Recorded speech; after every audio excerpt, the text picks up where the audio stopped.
तमाम काम सिस्टम से चल रहा है, हम ही बेसिस्टम चल रहे हैं और सोचते हैं कि लगाएं धान वहां से निकल जाए सोना, लगाएं आम वहां से फल जाए डायमंड। नहीं होता। 1 लाख साल अजमेर में बैठ के रह जाओगे और कहोगे कि मेरे आम के पेड़ से डायमंड निकल जाए, गरीब नवाज मार के भगा देंगे, डायमंड नहीं निकलेगा। ऐसा नहीं होता है इस दुनिया में कि बताशा लुहबान पे फातिहा दिलाएं उसके बाद जन्नत चले जाए। जब आम के पेड़ से लीची नहीं निकलती, लीची के पेड़ से संतरा नहीं निकलता, गेहूं के पेड़ से कटहल नहीं निकलता, तो माँ बाप दोनों लुच्चे लफंगे, माँ बाप गुटखाखोर, सिनेमा देखने वाला, नमाज छोड़ने वाला, शराब पीने वाला, ताड़ी पीने वाला, इस्लाम से मुसलमान उलमाए दिन से चिढ़ने वाला, मदरसा मस्जिद और खानकाहों को अपनी गैर हाजिरी से उजाड़ने वाला, ये चाहता कि हजरत दुआ दे दे, बताशा पे फातिहा पढ़ दे ताकि मेरा लाल कुतुब अब्दाल हो जाए, मेरा लाल नेक हो जाए। नहीं होता। 1 करोड़ तावीज डाल दे, जमीन है माँ, बीज उसमें डालता है बाप। अगर जमीन सड़ी हुई है,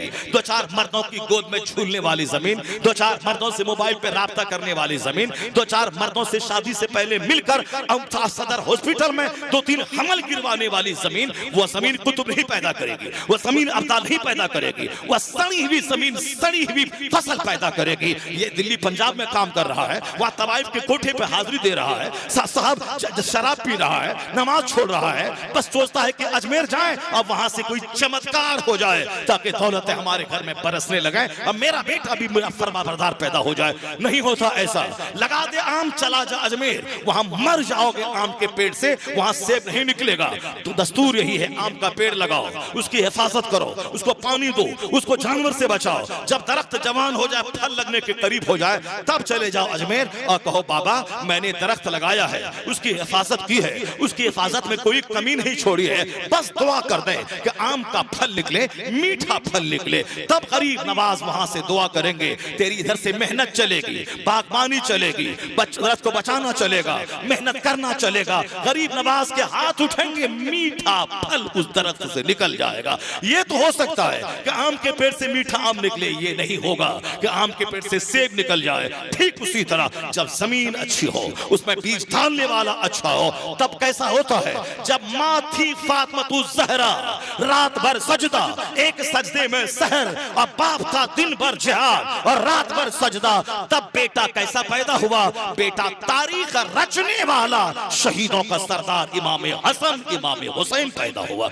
जब माँ स्तर से लेके पांव तक नेकी का पुतला थी और बाप रात भर सजदा और दिन में जिहाद, तब अल्लाह ने वलियों का सरदार अब्दुल कादिर जिलानी की शक्ल में शानदार फसल अता फरमा दिया। जब बाप सैयद गयासुद्दीन और माँ रात भर मुसल्ले पे बैठकर तस्बीह पढ़ने वाली, तब 90 लाख काफिरों को कलमा पढ़ाने वाला मोइनुद्दीन की शक्ल में शानदार फसल पैदा हुई। जब बाप मुफ्ती नकी अली खां था, नहीं मकान से मतलब है, जमींदारी से मतलब है, सिर्फ हक बताना है, मुसलमानों की सच्ची रहनुमाई करनी है, गरीबी से दिन गुजारना है, मगर दीन की खिदमत करनी है। जब बाप मुफ्ती नकी अली खां और माँ तहज्जुद, तब बेटा कई करोड़ मुसलमानों का मुजद्दिद इमाम अहमद रजा खां पैदा होता है। और जब बाप आला हजरत और माँ तहज्जुद गुजार, तब बेटा मुफ्ती आजम हिंद की शक्ल में पैदा होते हैं। और जब नाना हो मुफ्ती आजम और दादा हो हुज्जतुल इस्लाम, के काफिर देखे तो कलमा पढ़े, और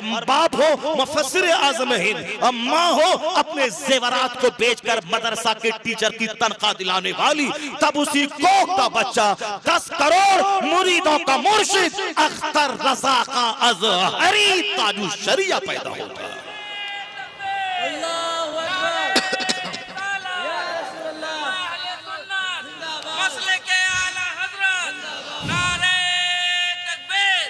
मेरी कौम, सिर्फ सपना देखने से काम नहीं होता है, सिर्फ ड्रीम सजाने से काम नहीं होता है। दुनिया का सारा काम सिस्टम से होता है।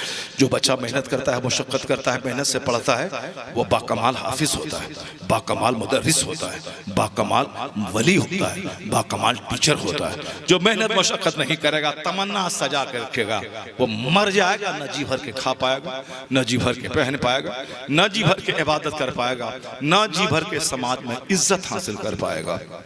एक लड़का था, जिस लड़के का बाप का इंतकाल हो गया तालिब इल्मी के ज़माने में, वो बुरिया बिस्तर समेटा कि अब मैं घर जा रहा हूँ, मेरी माँ, छोटी छोटी बहन, छोटे छोटे भाई हैं, मेरे अलावा कोई उसकी परवरिश करने वाला नहीं है। पढ़ाई छोड़ के घर जाना चाहता था। टीचर ने कहा, ए बेटा जाओ, मैं मना नहीं करूँगा, अलबत्ता एक बात मेरी याद रख लेना, अगर तेरा बाप अचानक जवानी में मर गया, तुमने कभी सोचा नहीं था अगर तुम भी कल मर गए तो बता दे कि तेरे घर वालों का खिलाने का इंतजाम कौन करेगा।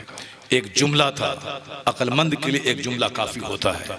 बेवकूफ के सामने 50 घंटे उनके सामने हिकमत की बात बयान कर दे, नहीं समझने वाला। बेवकूफ को कॉमेडी चाहिए, बेवकूफ को हंसी चाहिए। जो इसके पास अकल नहीं होती है वो हंसता ज्यादा, जिसके पास अक्ल होती है वो सोचता ज्यादा है। कुरान शरीफ के हर पेज में सोचने की बातें हैं। लआयातिल लिउलिल अलबाब, लआयातिल लिकौमी यतफक्करून, यानी जो फिक्र करने वाला है, रिफ्लेक्शन करने वाला है, जो डीप अंडरस्टैंडिंग थिंकिंग रखने वाला है, वही काम करता है दुनिया में बड़ा। और पागल तो हंसता है सिर्फ। हमारे लोग अक्सर कव्वाली को पसंद करते हैं, क्योंकि कव्वाली में हराम हलाल की बात तो है नहीं, वहाँ तो म्यूजिक है, तबला हारमोनियम है, मजा आता। अल्लाह का नाम पाखाना रूम में लेना हराम है। पाखाना मस्जिद में पाखाना रूम के बारे में सोचना ये इंतहाई दर्जे की शकावत व बदबख्ती है। ये साफ हमारे दिमाग की गंदगी का नतीजा है कि मस्जिद में पाखाना रूम की बात आए और पाखाना रूम में मस्जिद की बात आए। अक्सर लोगों का यही हाल होता है। पाखाना रूम में वो अच्छी अच्छी बातें सोचता है, वली की, बुजुर्ग की, अब्दाल की। मस्जिद में पाखाना की, खेत की, खलियान की, मजदूर की, बाजार की, मछली खरीदने की, ये सजदे में वो सारी बातें। पाखाना रूम में मस्जिद, मदरसा, कुरान शरीफ और हदीस की बातें वहाँ आने है। वो नतीजा क्या है? नतीजा ये निकलता है कि बंदा सोचता कुछ है, होता कुछ है। जिस तरह का खाना खाता है, जिस तरह की सोहबतों में रहता है, उसी तरह की सोच, उसी तरह का ख्याल उसके दिमाग में। ऐसी ग़िज़ा, जैसी सोहबत, उसका रंग, उसका असर होता है। अच्छे माहौल में रहना, अच्छी सोहबतों में रहना, अच्छी बातें सुनना, उससे अक्ल पुख्ता होती है। जब अक्ल पुख्ता होगी, हंसी कम हो जाएगी। और लोग नातखानी क्यों पसंद करते हैं आजकल की जो मुरवजा नातखानी है, नातखानी को अलग अलग ढंग से बोलना, तर्ज पे पढ़ना, म्यूजिक से, और साफ इको साउंड तेज करके पढ़ना, क्योंकि उसमें सुनने में मजा आता है। सारी तरफ से नौजवानों की भीड़ लगी, सबने सुना, वाह वाह किया। जब कुरान सुनाने वाला आया, सब भाग गया। ये इल्म दीन की तौहीन है, ये आलिम की तौहीन है। वो माहौल जो क्रिएट जिसने किया है, वो भी जिम्मेदार है। जो उसको बुलाने वाला है, जिसकी नात पढ़ने के बाद सब चले जाएं और हदीस सुनने कोई सुनने वाला ना हो, ये जिम्मेदार वो भी होगा जो उसने ऐसा माहौल बनाया, जिसने उनको बुलाया, सारी पब्लिक को नाच सुनवा के भगा दिया। क्यों? जो हम कॉन्फ्रेंस कर रहे हैं, गुम्बद खजरा कॉन्फ्रेंस कर रहे हैं, हम साहब शामिल तैयबा कॉन्फ्रेंस कर रहे हैं, हम सीरत मुस्तफ़ा कॉन्फ्रेंस कर रहे हैं। तो सीरत मुस्तफ़ा का मतलब ये हुआ कि यहाँ सीरत बयान होगी, कुरान बयान होगा, या हदीस बयान होगी। ये कव्वाली की महफिल तो नहीं, वहाँ तो तबला वाली कव्वाली है और यहाँ बगैर तबले वाली कव्वाली है। फिर इसमें क्या फर्क रह जाएगा? जैसे हमारे कारी अब्दुल वकील साहब नात पढ़ रहे थे, बड़ी अच्छी नात पढ़ रहे थे, मगर इस नात में इतना रिस्पॉन्स नहीं मिलता है। पब्लिक हंगामा नहीं करती है, नोटों की बारिश नहीं करती है।